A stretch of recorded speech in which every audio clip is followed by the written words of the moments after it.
जय श्री कृष्णा। एक बार फिर से स्वागत है आपका अपने YouTube चैनल में।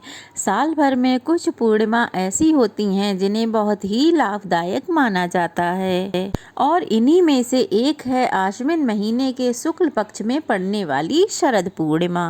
सुख समृद्धि और धनदायक मानी जाने वाली शरद पूर्णिमा के दिन रात को आकाश से अमृत वर्षा होती है और अगर इस दिन आप उपवास करें और विधि विधान से महालक्ष्मी जी की पूजा करें तो उनकी भी विशेष कृपा आप पर बरसती है।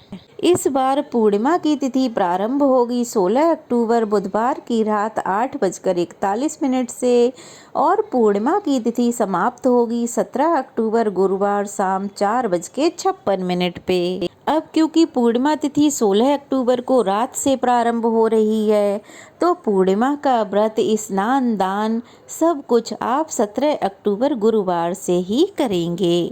कार्तिक स्नान भी इस बार 17 अक्टूबर गुरुवार से ही प्रारंभ होगा।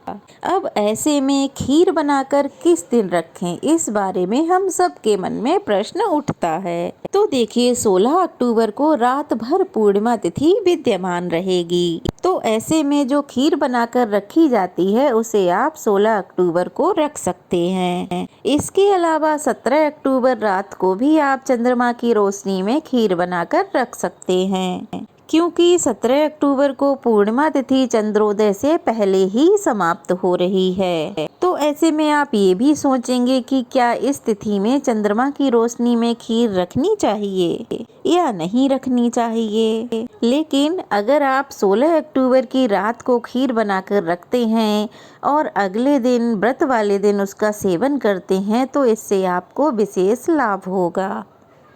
अब जो लोग पूर्णिमा का व्रत रखते हैं तो उनके मन में ये सवाल आता है कि रात में रखी हुई पूर्णिमा की खीर वो कैसे सेवन करें, क्योंकि किसी भी व्रत में अन्न ग्रहण नहीं किया जाता है। तो ऐसे में आप शरद पूर्णिमा की रात को लौकी की, मखाने की या ड्राई फ्रूट्स की खीर बनाकर रख सकते हैं। इसके अलावा दूध या दूध से बनी मिठाई रख सकते हैं। आप दही भी रख सकते हैं जिसका सेवन आप अगले दिन पूर्णिमा की पूजा करने के बाद प्रसाद रूप में ग्रहण कर सकते हैं। इसके लिए आप पूर्णिमा की रात को गाय के कच्चे दूध से खीर बनाएं और जब खीर तैयार हो जाए उसे ठंडी कर ले, फिर जहाँ पर भी छत पर, बालकनी में या जहाँ भी चंद्रमा की रोशनी पड़ती हो वहाँ पर अच्छे से रख दें। संभव हो तो चांदी या स्टील के बर्तन में ही आप उस खीर को रखें। स्टील के बर्तन में खीर रखकर आप चांदी की चम्मच, चांदी का छल्ला कुछ भी डालकर रख सकते हैं।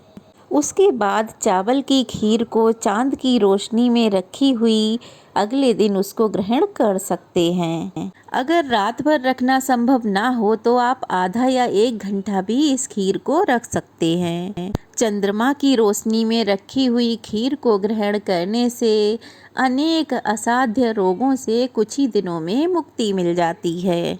17 अक्टूबर गुरुवार को सूर्योदय होगा सुबह 6:28 पर, सूर्यास्त होगा शाम 5:55 पर, ब्रह्म मुहूर्त रहेगा सुबह 4:52 से लेकर 5:40 तक। अमृत काल रहेगा दोपहर 2:14 से 3:38 तक। राहु काल रहेगा दोपहर 1:30 बजे से 3 बजे तक। शरद पूर्णिमा के दिन पूजा के शुभ मुहूर्त इस प्रकार हैं। सुबह की पूजा का शुभ मुहूर्त रहेगा सुबह 5:08 से लेकर 6:23 तक और शाम की पूजा का शुभ मुहूर्त रहेगा शाम 5:49 से 7:05 तक। अभिजीत मुहूर्त रहेगा सुबह 11:49 से 12:35 तक। इस मुहूर्त में आप भगवान सत्यनारायण की कथा पढ़ अथवा सुन सकते हैं और गोधूली बेला रहेगी शाम 5:49 से 6:14 तक। इस दिन चंद्रोदय का समय रहेगा शाम 5:52 पर। तो शरद पूर्णिमा के दिन आप चंद्र देवता की पूजा इस समय कर सकते हैं। इसके बाद आप अपने व्रत का पालना कर सकते हैं। तो चलिए अब जान लेते हैं शरद पूर्णिमा के दिन पूजा आपको किस प्रकार से करनी चाहिए। शरद पूर्णिमा के दिन प्रातःकाल जल्दी उठकर स्नान करें। अगर हो सके तो किसी पवित्र नदी में स्नान करें, नहीं तो घर के ही पानी में गंगा जल मिलाकर स्नान करें। इसके बाद मंदिर की साफ सफाई करें। फिर एक चौकी पर सफ़ेद या पीला वस्त्र बिछाएं। पूजा करने के लिए किसी भी धातु या मिट्टी का कलश लें, उसमें जल भरकर चौकी पर स्थापित करें। कलश में आम के पत्ते रखें, उसके ऊपर नारियल रखें। यदि नारियल ना हो तो आप कलश के ऊपर दीपक जलाकर भी रख सकते हैं। अब कलश के पास ही आप चंद्रमा की प्रतिमा या तस्वीर रखें। अगर चंद्रमा की प्रतिमा या तस्वीर नहीं है तो आप अक्षत से यानी कि चावल से ही चंद्रमा की आकृति बना सकते हैं। उसके बाद अक्षत का आसन देकर उस पर लक्ष्मी जी और गणेश जी की प्रतिमा या मूर्ति स्थापित करें। क्योंकि आज के दिन महालक्ष्मी धरती पर विचरण करती हैं, तो ऐसे में आज के दिन महालक्ष्मी जी की और साथ ही साथ भगवान श्री कृष्ण की भी पूजा की जाती है। क्योंकि शरद पूर्णिमा की रात को ही भगवान श्री कृष्ण ने गोपियों के साथ महारास रचाया था। इसलिए आज के दिन आप भगवान श्री कृष्ण या भगवान श्री कृष्ण के बाल रूप का पूजन भी कर सकते हैं। महालक्ष्मी जी के मंत्रों का उच्चारण करें, जैसे ओम श्री महालक्ष्मी नमः, और इस तरह से धूप दीप जलाकर पूजन करें। व्रत की कथा पढ़ें अथवा सुनें। सबसे अंत में कपूर जलाकर आरती करें और क्षमा याचना करें। भोग अंत में लगाया जाता है। सुबह की पूजा में आप दूध से बनी मिठाइयों का, पंचामृत का, फलों का भोग लगा सकते हैं।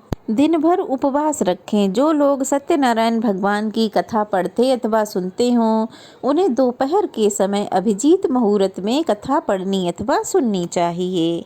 फिर शाम को चंद्रोदय से पहले स्नान करके साफ स्वच्छ वस्त्र धारण करें और पूजा की तैयारी करें। शाम को भी आपको विधि विधान से पूजा करनी होती है। शाम को स्नान करने के बाद खीर बनाएं। खीर आप गुड़ की, गाय के कच्चे दूध की, ड्राई फ्रूट्स की या फिर लौकी की खीर बना सकते हैं। क्योंकि शाम की पूजा में चंद्र देवता की पूजा की जाती है, इसलिए एक लोटे में जल भरकर रखें। एक गिलास में गेहूं भरकर रखें। चंद्रमा को अर्घ देने वाले लोटे में शक्कर, बतासा, सफ़ेद पुष्प डालें और सबसे पहले यदि हो सके तो व्रत की कथा पढ़ें अथवा सुनें। चंद्रोदय हो जाने पर आप चंद्र देवता के मंत्र का यानी कि ओम सोम सोमाय नमः या ओम सह चंद्रमसे नमः, इन मंत्रों का जाप करते हुए आप जल के लोटे से चंद्र देवता को अर्घ दें। और जो खीर आपने बनाई है उसका भोग सबसे पहले आपको माता लक्ष्मी जी को अर्पित करना चाहिए। उसके बाद चंद्र देवता की पूजा करते समय चंद्र देवता को भी भोग के रूप में अर्पित करनी चाहिए। पूजा करते समय मंदिर में कुछ दान दक्षिणा रखें, जिसका दान आप पूर्णिमा के दिन या अगले दिन कर सकते हैं। इस प्रकार चंद्र देवता की पूजा करने के बाद आप फलाहार करके अपना उपवास खोल सकते हैं। शरद पूर्णिमा की रात को खीर बनाकर उसे खुले आसमान के नीचे रखें ताकि चंद्रमा की किरणें उस पर पड़ सकें। क्योंकि ऐसा माना जाता है आज की रात चंद्रमा से अमृत की वर्षा होती है, जिससे कि खीर में दिव्य गुण आ जाते हैं। चंद्रमा में रखी हुई खीर को सबसे पहले भगवान को ही भोग लगाया जाता है। बाद में उसे प्रसाद रूप में सभी लोगों में बांटकर स्वयं भी ग्रहण किया जाता है। आप इस खीर को अपनी छत पर, आंगन में, बालकनी में या जहां भी चंद्रमा की रोशनी आ रही हो वहां रख सकते हैं। ध्यान रहे कि खीर को धूल मिट्टी या किसी भी गंदगी से बचाने के लिए साफ सुथरी जगह पर ही रखें। खीर को किसी बर्तन से ढकना नहीं चाहिए, क्योंकि ऐसा करने से चंद्रमा की किरणें खीर पर नहीं पड़ेंगी। और खीर को खुला भी नहीं छोड़ना चाहिए, नहीं तो उसमें कीड़े आदि गिरने का डर रहेगा। तो ऐसे में आप खीर को किसी चलनी से या किसी महीन कपड़े से ढककर रख सकते हैं, ताकि चंद्रमा की किरणें उस पर पड़ सकें।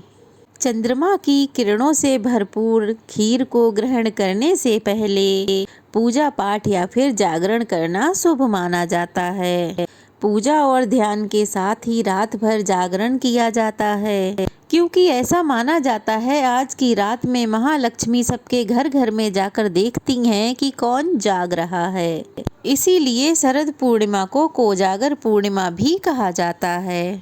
जो भक्त चाहते हों कि उनके घर में सुख समृद्धि के साथ ही पूरे साल भर माँ लक्ष्मी का वास बना रहे, तो उन्हें आज के दिन इसी विधान के साथ शरद पूर्णिमा की पूजा करनी चाहिए। पूजन सामग्री का विसर्जन आपको अगले दिन यानी कि पूर्णिमा तिथि के अगले दिन कर देना चाहिए।